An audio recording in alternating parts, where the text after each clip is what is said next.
오늘 우리 로마서를 마치는 시간입니다.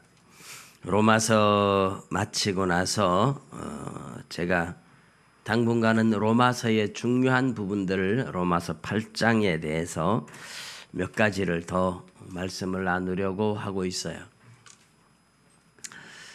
오늘 이 설교 내용은 사실 우리 지난주에 보았던 바울이 기억하는 믿음의 용사, 그리고 오늘 본문에서도 21절부터 나오는 22절, 21, 22, 23절에 나오는 나의 동역자 디모데, 누기오, 야손, 소시바더, 더디오, 그리고 가이오와 에라스도, 구아도, 이 8사람을 포함해서 지난주에 다윗의 용사 37명과 같이 바울의 기도의 용사도 동역자도 37명이다. 그런 말씀을 제가 드렸습니다.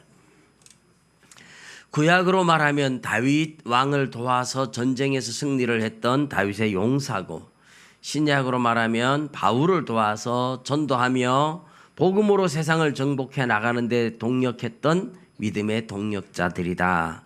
그런 이야기죠. 바울 사도는 그렇게 로마에 있는 성도들끼리 서로 인사하라고 하면서 자기와 함께 있는 이 사람들이 또 너희들한테 무난한다. 그 이야기를 하고 있어요.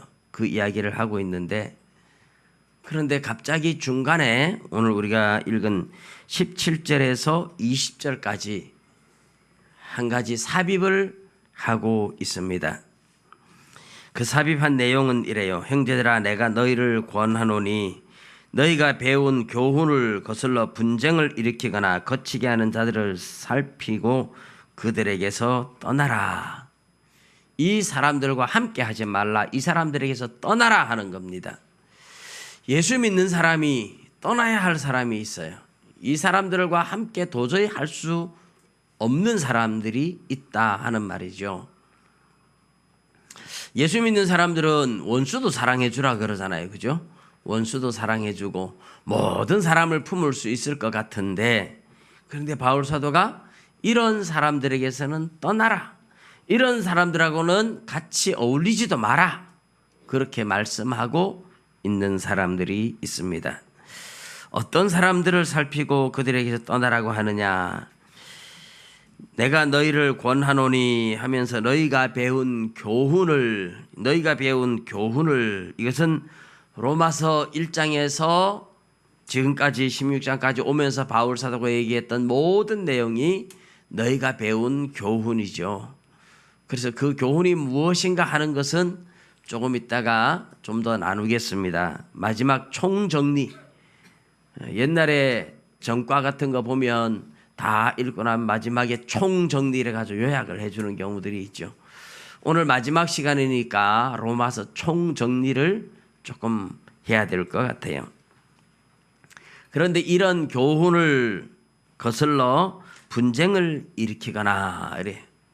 이 거스른다 하는 말을 우리가 썼는데 헬라 원어로는 이제 옆에서 따라, 이런 곁에, 이런 말인데, 하나님의 말씀 비슷하게 옆에 오면서 말씀이 아닌 다른 말을 전해요. 이게 뭐겠습니까? 이단들이에요. 이단들은 하나님의 말씀 비슷하게 이야기를 하는데 꼭 뭔가 다르게 이야기를 해요. 그래서 교회 속에 분쟁이 일어나게 만들어요. 엉뚱한 가르침을 하니까 이단들과 아무리 분쟁을 해도 해결이 안 나요. 이들을 설득하고 이야기하고 해도 돌아오질 않아요. 그래서 그런 사람들에게는 우리가 시간을 낭비할 필요가 없어요. 성경도 그런 사람들에게서는 떠나라 이렇게 이야기하고 있어요. 떠나라. 이런 사람들과 이야기해봤자 이야기도 안 통하고, 이런 사람들과 아무리 해봤자 시간만 낭비할 뿐이다. 그래서 교회에 분쟁을 일으키는 이단 사상들, 교훈을 거슬러서 하나님의 말씀을 이렇게 가르쳤는데 이 말씀과 어긋나게 비슷하게 옆에서 다 비슷한 것 같은데 살짝 달라요. 그리고 또 거치게 하는 자들을 살피고 그들에게서 떠나라. 분쟁을 일으키는 자들과 거치게 하는 자들. 이 거치게 한다 하는 이 말은 영어로 말하면 temptation, 유혹이에요. 올무에 빠지게, 시험에 들게, 유혹하고 믿음에서 떨어져 나가게 하는 그런 것을 말하고 있습니다. 우리나라 번역으로는 정확하게 되어 있지 않습니다만은 교회의 이단 사상을 가르쳐서 사람들과 분쟁을 일으키며 엉뚱한 쪽으로 가거나 또는 교회 안에서 이 믿음을 잃어버리게 만들고 시험에 들고 유혹에 빠져서 죄악에 빠져 끌려가게 만드는 그런 사람들을 가까이 사귀지도 말아라. 그렇게 말씀을 하고 있어요. 바울이 경계하는 이런 사람들은 한마디로 표현하면 이단이죠. 이단. 거의 대부분 오늘날 이단들이 그래요. 그런데 꼭 이단 사상만이 아니라 교회 속에 들어와 있으나 인본주의 사상을 가지면 또 비슷합니다. 인본주의 사상. 오늘 18절에 보면 이런 사람들이 어떤 사람들인지 설명을 하고 있죠. 이 같은 자들은 우리 주 그리스도를 섬기지 아니하고 예수님을 믿고 섬기는 게 아니라는 말이에요. 이 사람들은 뭘 섬기느냐? 다만 자기들의 배만 섬기나니. 자기들의 배만 섬긴다. 배부르고 등 뜨시고 뭐 이렇게 자기의 욕심을 따라 살아간다. 이 말을 배만 섬긴다. 이렇게 이야기하는 겁니다. 세상에서 잘 먹고 잘 사는 것 추구하고 명예와 권세를 추구하고 세상에서 인정받는 걸 추구하는 것, 이것이 인본주의 신앙들이죠. 그래서 이런 사람들은 교활한 말과 아첨하는 말로 순진한 사람들의 마음을 미혹한다고 이야기를 합니다.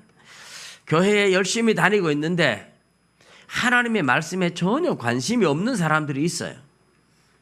지금 저 말씀을 잘 듣는 분들은 말씀에 관심이 있는 분들이고, 지금 말씀을 관심을 두지 못하는 사람들은 이제 딴 생각하고 있거나, 그렇죠. 제가 여러분의 머릿속을 들여다볼 수는 없지만 다른 생각을 하고 있거나 아니면 눈을 감고 졸고 있거나 뭐 둘 중에 하나겠죠. 하나님의 은혜를 사모하는 마음들이 자꾸 사라져가고 있어요. 그래서 우리 10월달 기도 제목도 모든 성도들이 은혜에 대한 사모하는 마음을 가지기를 원해서 하나님께 우리 그 기도하자 하는 겁니다. 심령이 가난한 자가 돼야 돼요. 하나님의 은혜를 사모하는 마음이 있어야 돼요. 자, 이 사람들은 자기들의 배만 섬기고, 그래서 교활한 말과 아첨하는 말로 순전한 사람들의 마음을 미혹해가지고 자기를 따르게 만들고 자기가 인정받고 자기가 대접받고. 로마 교회는 그나마 너희의 순종함이 모든 사람에게 들리는지라 그러므로 내가 너희로 말미암아 기뻐하노니. 로마 교회는 그나마 들리는 소문이 그런 이단 사설에 넘어가지 않고 하나님의 말씀 교훈을 잘 따른다. 그래서 바울 사도가 기뻐한다고 말합니다. 그러면서 선한데 지혜롭고 악한데 미련하기를 원하노라. 제가 전에 시무했던 시골 교회에 한 집사님이 도시에서 들어왔어요.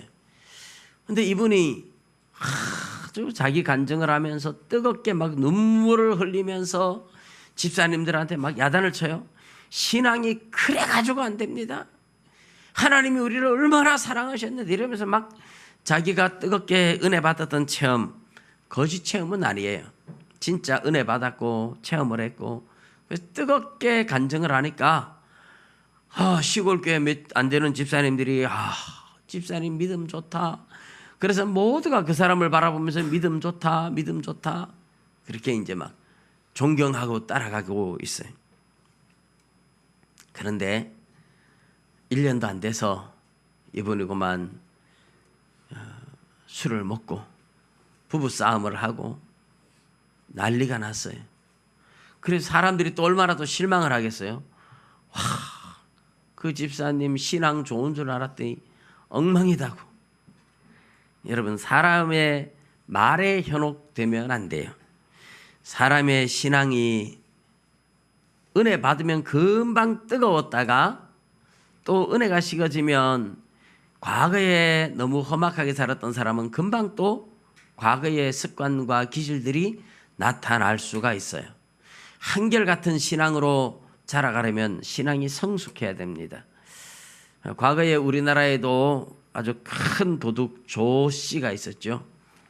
조 씨가 아주 예수 믿고 은혜 받아가지고 교회마다 간증하러 다니고 이랬습니다. 그런데 간증을 하면서 다 퍼주고 나면 내가 기도하지 않고 은혜 채우지 않으면 속이 허전해요. 그래서 속이 허전하면 옛날 하던 습관이 나오게 돼 있거든요. 그래서 다시 남의 집 담타놓고 도둑질 하러 갔다고만 잡혔잖아요. 얼마나 우습니까, 그죠? 그렇게 은혜 받았던 사람이 교회마다 간증하러 다녔던 사람이 은혜가 식어지니까 옛날 기질이 또 튀어나오더라 이거죠. 그래서 사람은 말 몇 마디 듣고서 판단하는 건 아닙니다. 신앙의 열매가 중요한 거죠. 우리 예수님께서도 열매로 안다 이렇게 말을 해요. 그래서 우리가 오늘 이 본문에 나오는 이 분쟁을, 교회 속에 분쟁을 일으키고 사람들을 미혹해서 자기를 따르게 만들고 자기가 높아지고자 하는 이런 사람들은 아예 가까이 하지도 마라. 하나님의 영광을 위해서 살아가야 하는데 사람이 하나님의 영광을 가로채려고 하는 이런 사람들한테는 아예 가까이 가지도 말고 떠나라 이렇게 말씀을 하고 있죠. 오늘 제가 우리 10월달 추천도서 대답하는 공동체 하는 이 책의 핵심도 따지고 보면 젊어서는 내가 나의 영광을 위해서 하나님의 이름을 이용해서 하나님의 일을 한다고 말했지만 하나님의 이름을 팔아서 내 영광을 위해서 내가 살아왔다는 겁니다. 그것을 내면을 깊이 성찰하면서 보니 내가 하나님의 영광 말만 그랬지 내가 칭찬 듣고 내가 대접받고 내가 인정받는 걸 좋아하더라는 거죠. 그런 자신을 내려놓고 하나님의 영광을 위해서 살기 시작한 그 스토리를 적은 겁니다. 그래서 이단들과 인본주의 사상으로 교회에서 내가 높아지고 내가 인정받고 내가 대접받고 내 말이 통해야 되고 내가 모든 걸 주장해야 되는 이런 사람들을 경계하라고 이야기를 하고 있는 겁니다. 오늘 하나님께서 바울 사도를 통해서 로마 교회에도 들려준 복음의 핵심들, 또 바울 사도가 너희가 배운 교훈 이렇게 말하는데 이 복음, 너희가 배운 교훈, 하나님의 백성들에게 준 복음의 본질들이 어떤 것인가 하는 것을 오늘 총정리하는 시간, 길게 가지는 않겠습니다만은 로마서 1장부터 16장까지 간단하게 총정리를 한번 할게요. 여러분 머릿속에 로마서가 다 들어와 있으면 더할 나위 없이 좋겠습니다만은 들으면서 대충 기억하고 그리고 다시 또 읽어보면서 기억하고 많이 읽어보십시오. 로마서 성경 퀴즈 대회도 예랑청년에서 하는데 많이 읽으면 다 맞출 수 있습니다. 로마서 1장은 바울 사도가 자기를 소개하며 자기가 예수 복음을 전하는 사도로 이방인의 사도로 되었다고 자기를 소개하며 그리고 로마에 가고 싶은 소원을 이야기를 해요.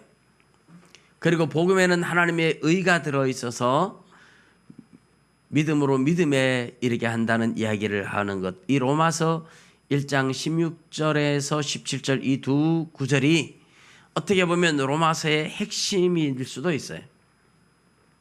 그리고 18절부터 시작해서 사실 하나님께서 죄 때문에 진노하시는데 두 가지 죄죠. 불의와 불경건. 불경건은 하나님을 알지 못하는 죄고 불의는 도덕적인 죄인데 불경건 하나님을 알지 못하니까 도덕적으로도 타락할 수밖에 없는, 이제 하나님은 하나님을 알 수 있도록 충분한 증거를 주었음에도 불구하고 하나님을 섬기지 않으니까 인간이 어리석고 미련하게 돼서 죄 가운데 빠져버렸고 하나님은 그들을 내버려 두었다는 겁니다. 이 인간이 죄인이 되었다는 사실을 로마서 1장 18절에서 3장 20절까지 쭉 그 이야기를 해요. 유대인들도 죄인이고 이방인들도 죄인이고 율법을 받은 유대인들도 율법을 지키지 못하는 죄인이고 이방인들 율법 없다 그래도 양심이 율법 역할을 하고 있지 않느냐. 그래서 모든 사람이 죄를 범하였음에 하나님의 영광에 이르지 못하더니, 그렇게 로마서 3장 23절에 말씀을 하죠. 로마서 3장 20절까지가 그래서 모든 사람이 죄인이고 율법으로는 죄를 깨달을 뿐이라는 것을 분명하게 이야기를 합니다. 그리고 3장 마지막 절까지는 율법 외에, 율법 말고, 율법은 도저히 안 되고 율법 외에 하나님의 한 의가 나타났는데 예수를 믿음으로 말미암아 믿는 자에게 미치는 하나님의 의, 복음을 받을 때 복음 속에 있는 의가 우리의 것이 되는 거예요. 복음을 내가 받아들이니까 복음 안에 있는 하나님의 의도 내 것이 된다 이 말이죠. 그래서 누구든지 예수를 믿으면 의롭게 되는 이 복음을 3장 마지막 부분에 이야기해요. 그리고 4장에서는 믿음의 조상 아브라함과 이스라엘의 위대한 영웅 다윗 왕도 구약시대 사람이지만 그들이 율법으로 구원 얻었다고 말하지 않고 믿음으로 구원 얻었음을 분명히 이야기한다 하는 것을 증명해내고 있습니다. 그리고 5장에서 다시 믿음으로 구원을 얻었고 그것이 대표 원리를 통해서 설명을 하고 있죠. 대표 원리를 통해서 믿음으로 구원 얻는 것이 무엇인지를 덧붙여서 설명을 합니다. 6장에서는 두 가지 질문을 하는데, 그러면 은혜로 구원 얻었으니까 마음대로 죄 지을 수 있느냐? 죄가 많은 곳에 은혜가 넘쳤다 그러니까 은혜 더 받기 위해서 마음대로 죄 지을 수 있느냐? 그럴 수 없다는 거예요. 하나님의 은혜로 구원을 얻은 사람은 다시 죄 가운데 들어갈 수가 없는 거죠. 하나님의 백성이 어떻게 다시 마귀 밑에 들어가겠느냐 이런 말이죠. 그래서 죄 많은 곳에 은혜가 넘쳤다고 해서 그것은 하나님이 은혜를 주셨다는 말이지, 은혜 더 받기 위해서 죄 가운데 다시 들어가자, 또 죄 짓자 이런 말은 있을 수가 없다는 거죠. 그래서 또 율법 아래에 있지 않고 은혜 아래에 있으니 율법이 지배하지 못하니까, 정죄하지 못하니까 마음대로 죄를 지을 수 있느냐? 그럴 수 없다는 거예요. 굉장히 중요한 원리입니다. 여러분, 구원 얻은 하나님의 자녀는 구원 얻은 하나님의 자녀답게 이제는 살아야 되는 거예요. 살아야 되는데 이제 은혜 받았으니까 죄 지어도 괜찮다, 그렇게 하면 안 됩니다. 7장에서는 율법 아래에서 벗어나는 과정을 설명을 하면서 율법 아래의 인간은 얼마나 힘들어하고 있는지를 설명하고, 8장에서는 은혜 아래에 있는 사람들이 어떻게 진정한 자유를 얻었는지를 설명을 합니다. 7장과 8장은 그래서 서로 대조돼요. 7장은 율법 아래에 있는 인간의 모습, 8장은 은혜 아래에 있는 인간의 모습. 그래서 8장 1절이 중요하죠. 1, 2절이 그러므로 이제 그리스도 예수 안에 있는 자에게는 결코 정죄함이 없나니 이는 그리스도 예수 안에 있는 생명의 성령의 법이 죄와 사망의 법에서 너를 해방하였음이라. 행위로 구원 얻는 것이 아니고, 율법의 행위로 구원 얻는 것이 아니고 예수 안에서 은혜로 구원 얻었다는 것을 8장까지 그렇게 줄기차게 설명을 한 겁니다. 그러니까 은혜로 구원 얻었다, 믿음으로 말미암아 하나님의 의를 얻어서 구원 얻은 이 믿음도 하나님의 선물이니까 오직 은혜다, 이 이야기를 하는데, 이 교훈을 거스르는 사람들이 어떤 사람들이겠습니까? 하나님의 은혜는 아무리 있어도 내가 노력하지 않으면, 내 행위가 없으면 구원 얻지 못한다, 이렇게 말하는 게 그게 이단이에요. 그럼 우리가 아무것도 안 해야 되느냐, 안 해도 되느냐 이렇게 또 묻는다면, 은혜 받은 사람들은 감사해서 고마워서 하나님 앞에 하지 말라 그래도 충성을 다하고 헌신을 다 한다 이거죠. 쉽게 예를 들면 예수님께 나온 사람들이 어떤 질병, 나병이 걸렸다. 나병 환자를 예수님이 내가 원하는 깨끗함을 받아라 이래서 고쳐주었어요. 고쳐주고 예수님 뭐라 그래요? 사람들한테 가서 말하지 마라 이래요. 말하지 말라 그러는데 말 안 할 수 있나요? 말 안 할 수 있나요? 가가지고 사방에 동네방네 소문을 다 내요. 예수님이 내 나병을 고쳐줬다는 거죠.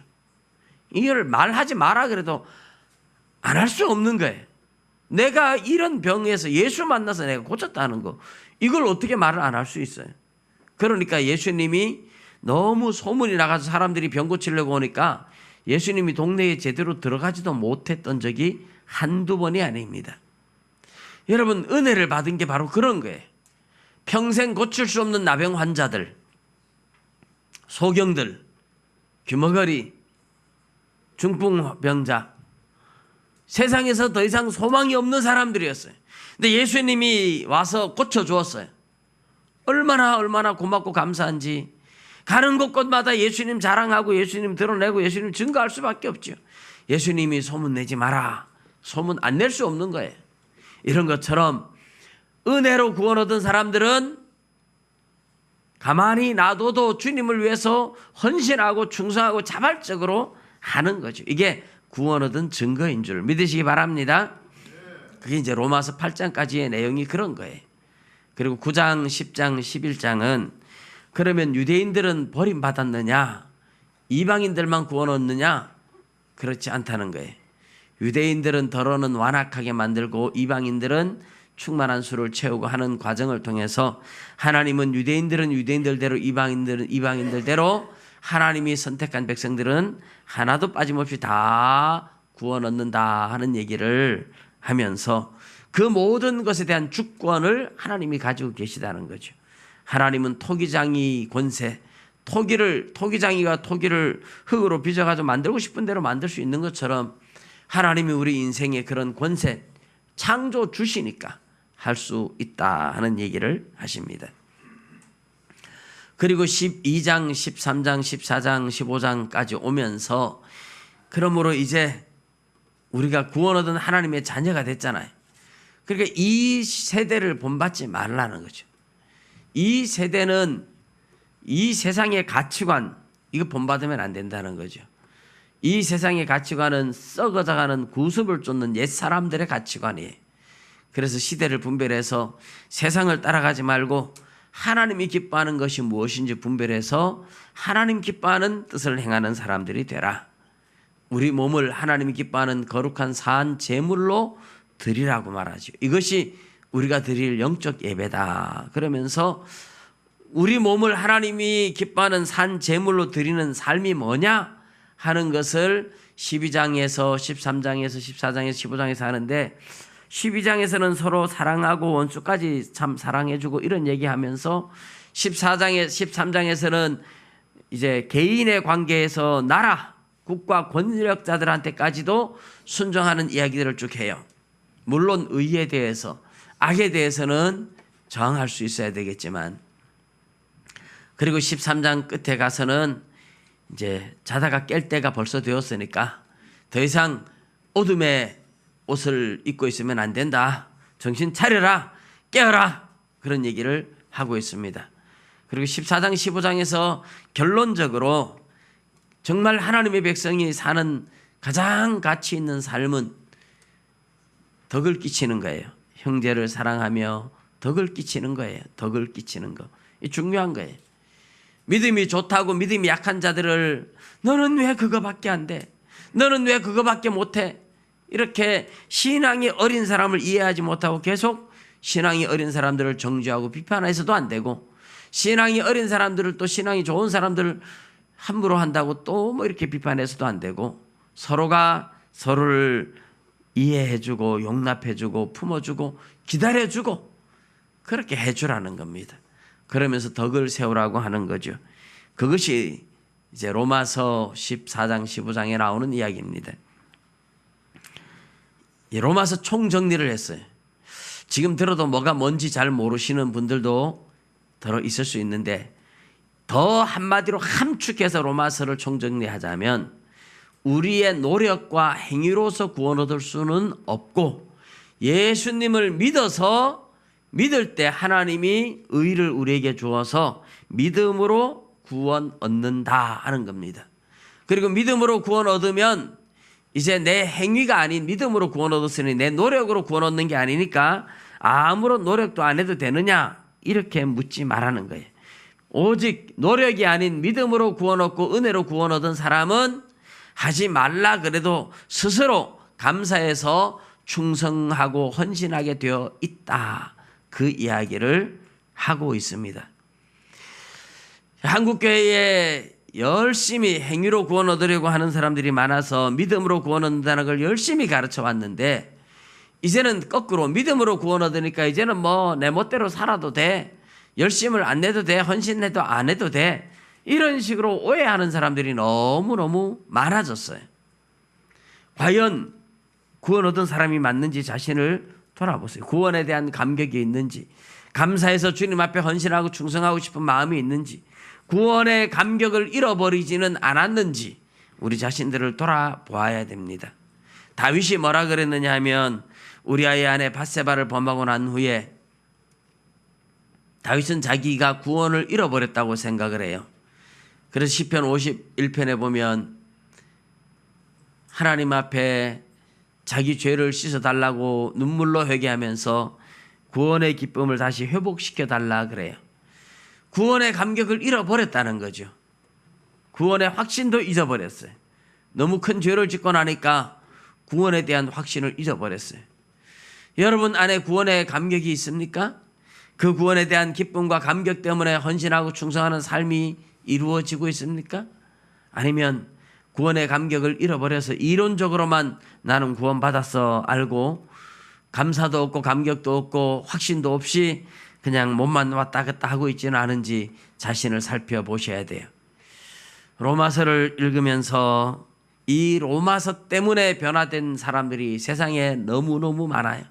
가장 대표적인 사람이 종교개혁자 마틴 루터와 초대교회 성자 어거스틴이라는 사람, 두 사람을 사람들이 꼽고 있습니다만은 그 사람들 외에도 로마서를 주석서서 유명해진 신학자 칼바르트라든지 로마서 때문에 은혜 받고 변화받은 사람들이 얼마나 세상에 많은지 몰라요.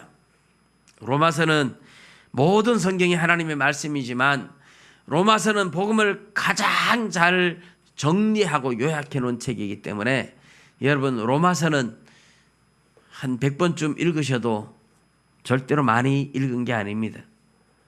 저도 로마서는 100번 넘게 읽었는데 전에 어느 목사님은 1000번 읽기 시작해서 그때 500 몇 번 읽었다 그랬었죠. 아마 지금쯤 1000번 다 안 읽었을지 모르겠습니다. 로마서를 많이 읽으시면 어떤 시험이 와도 이 로마서 말씀으로 이겨낼 수도 있어요. 로마서가 굉장히 귀중한 말씀입니다. 그래서 로마서를 더 많이 읽으시기를 주님의 이름으로 축복합니다. 이 로마서에 나오는 핵심, 믿음으로 구원 얻는다는 이 사실을 거슬러서 할례를 받아야 구원 얻는다 이렇게 말하는 유대인들이 있었잖아요. 지식을 가져야 구원을 얻는다 이렇게 말하는 영지주의자들이 서서히 생겨나려고 했던 때입니다. 그래서 이런 복음의 본질을 거슬러서 교회 안에서 분쟁을 일으키고 또 사람들을 시험에 들게 만들며 사람들의 인기를 하나님께 영광을 돌리지 않고 자기가 영광을 가르치려고 하는 그런 사람들을 살피고 그런 사람들에게서 떠나라. 그런 사람들에게서 떠나라. 그 사람들은 결국은 하나님의 영광이 아닌 자기 배만을 위하고 자기 영광을 위해서 살아가는 사람들이다. 그렇게 이야기를 하고 있습니다. 마지막으로 이제 바울 사도가 아까도 말씀을 드렸습니다마는 자기와 함께 있는 동역자들 8명의 이름을 들어서 이들도 나와 함께 너희들한테 문안하고 있다. 너희들을 염려하고 너희들을 위해 기도하는 동역자들이다. 그런 이야기를 하고 있는 겁니다. 그러면서 마지막 인사를 하나님께 영광을 돌리고 있어요. 하나님께 영광을 돌리고 있다. 이게 이 교훈을 거스르는 자들하고 가장 큰 차이점입니다.